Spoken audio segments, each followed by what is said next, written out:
नमस्कार दोस्तों, मेरे YouTube चैनल पर आपका स्वागत है। दोस्तों, आज गुड्डा मोहनी देवत हम जेन भाई प्रयोग करना है ये कर सकते हैं। एकदम तामसिक आय है, ये कोई फैनिक है।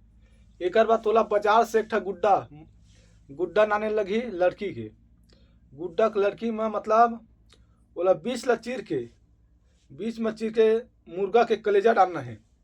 कलेजा डाले के बाद मंत्र पढ़ के वहाँ प्राण डाल, लड़की के खींच के प्राण डाले के बाद कहूँ भी रहा लड़की है ओकर इतना बार तस्वीर हेरवा के सामने में रख और गुड्डा वो मतलब फोटो रख। वह काली पीली चावल बनाना, काली पीली चावल मंत्र पढ़ के वो गुड्डा मारबे और वो फोटो मारना है। इला तोला 3 दिन करे लगी लगातार। वो कहूँ भी रहा लड़की भाग के चल दे रही लड़की, वो भी आही और वसीकरण हुई। अब पति करवे पति हो ही, पत्नी करवे पत्नी हो ही। लड़की कहूँ भी हुआ वो लड़की आही।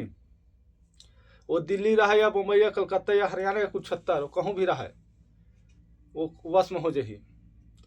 आयकर मंतल मनी बताओ जे न साधन ली ओला बता। हाँ, जय माँ काली।